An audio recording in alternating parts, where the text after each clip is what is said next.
where the truck crashed into the bridge. It was really funny.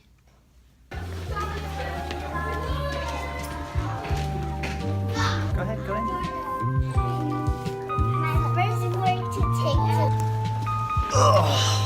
It's Friday, YouTube, what's up? I missed you guys. Hope you guys are having a fantastic Friday. Mine has started out atypically with the youngest being late and issues trying to get the oldest emotionally stable enough to get work done. Puberty is a wicked drug, or pre-puberty. This is like prepubescent, adolescent, hormones. That shit is whack, man. Do not stay off the drugs. Say no to drugs. Don't let drugs get in the way of your dreams. Say no to drugs. No. You guys remember those commercials? The egg in the frying pan. Okay, last time. This is drugs. This is your brain on drugs. Any questions? Oh man, those were so creepy. Pretty simple morning, administratively. Got a meeting with a VC this morning. We'll catch up, chat about stuff, and then I think it's just heads down. Really excited about my newsletter. I've never been this excited about a newsletter. I've got two that I'm actively working on. My personal one here, and the one that I'm working on for my new startup project here. So you can definitely check those out. Would love for you to subscribe and give me some feedback.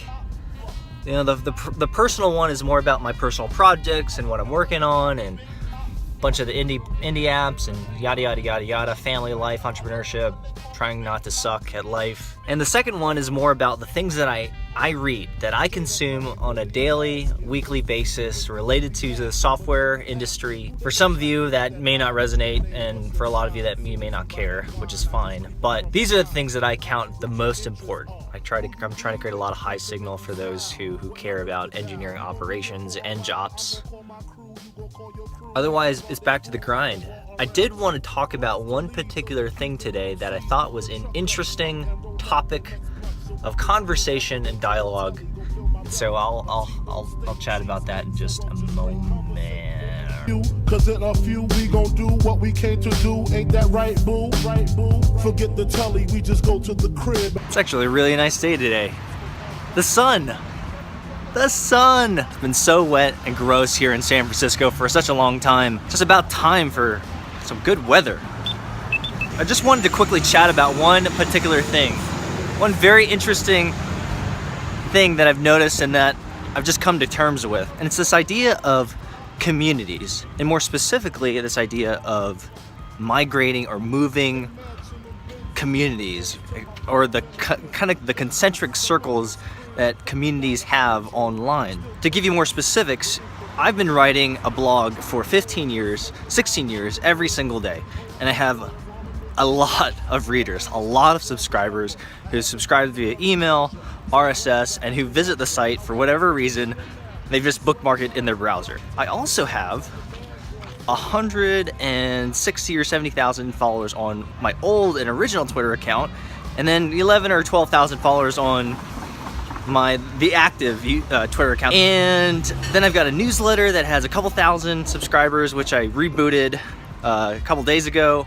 And then I've got a bunch of different communities. Like LinkedIn, I have 4,000, I think, followers. On Google Plus, I think I have 3,000 or 4,000, maybe 5,000. On Medium.com, I have 4,000, I think. I don't know. And geez, there's a handful of other communities, these digital communities or social networks that I'm a part of, that I have a bunch of followers. There are certainly some users who are following me on all of these different mediums, but for a large part, most of these people are specific to that particular social network. But I've been kicking this idea around because I'm starting this new YouTube channel. You know, I have a couple hundred subscribers. You would think that I'd be able to migrate or move or convince or coerce all of these followers, and not just a few hundred, like thousands of people in these networks to subscribe to my YouTube channel. But that actually doesn't work. In fact, That doesn't work at all, and it's so frustrating. But then at the same time, it's really humbling. And what I've come to the realization is, and you can tell me if I'm wrong or if this is not scientific, but I believe that every platform, every technology is distinct and unique, and the viewers and the community members in that particular medium or product or app or social network are distinct. Just like everyone has an opinion, everyone has a perspective, everyone has different interests, different mediums attract different types of viewing and different types of customers and consumers. And you just can't blindly or ignorantly assume that all of these followers from one particular platform will easily translate to another. And so something I'm thinking, working through my head, at least tactically, is how do I engage in a very different perspective? How do I engage differently in YouTube than I do in other platforms? And I don't have any very good answers quite yet, but I just know instinctively that if I'm going to grow a YouTube channel really well, I have to do it fundamentally different than Twitter, than Google+, than LinkedIn, than all these other social networks, and I'm trying to figure that out in real time. But I will continue to share my thoughts, and I will continue to share my YouTube channel on these different mediums and different social networks.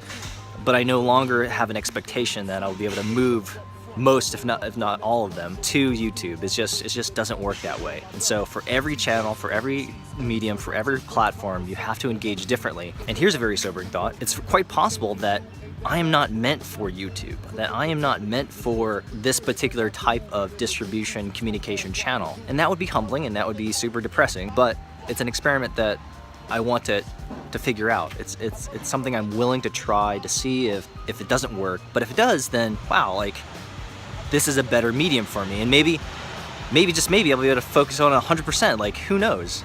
Maybe I can ditch Twitter and ditch Google+, and ditch LinkedIn. And anyway, just some thoughts for you today, which is a perfect segue to Photobomb!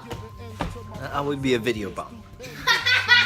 Had a great meeting with the VC. She's incredible. I'm really excited about her future. I'm really excited about what she's working on, in particular around impact investing. I love meeting people who have big visions for big things and big projects. But as I was saying, I have this crazy idea. When I first started this YouTube channel, or starting it again rather, I had this, what I considered a very lofty goal for the first year, the first 365 days, which was to get 1,000 subscribers in a year. I thought that was an interesting and obvious benchmark, and seems pretty obvious now that I'm going to hit that well before a year. So it makes sense to move the needle just a tad to see if I can have another larger goal. And goals can be very useful. They're not as important as systems, but I thought it would be fun just to throw it out there. And it was actually one of the community members who suggested that instead of 1,000, we should just make it 10,000. And that's kind of crazy.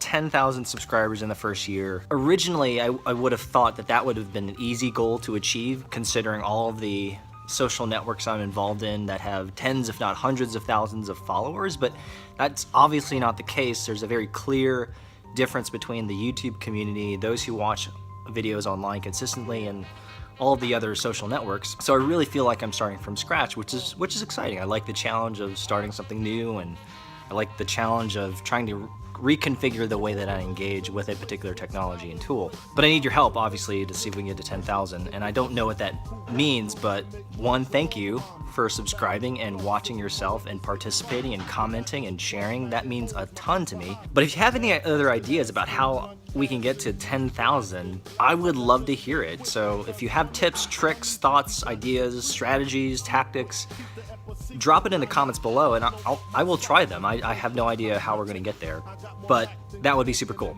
So why 10,000? Well, first of all, it's a very big goal. It's a stretch goal, and I think it's good to have stretch goals, achievable yet difficult goals. But also, YouTube announced recently that they're doing a live streaming system through the iPhone or mobile app, and you have to have 10,000 subscribers to at least try it. And I hate not being able to try new technology when there's a subscriber limitation. And so I thought, man, well, let's get to 10,000. And if we get to 10,000, then I can start experimenting with live streaming via the mobile device. So that's my rationale. Otherwise, if we don't get there, that's cool. And then we can have like a live stream party or something. I don't know. Hope you guys are having a good one. It's Friday, so make sure you do something fun with your family or with your friends, or have something good to eat. Food is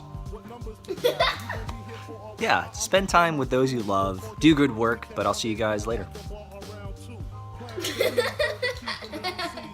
Truck up front and roll up the next blunt so we can steam on the way to the telly. Go fill my belly. A T-bone.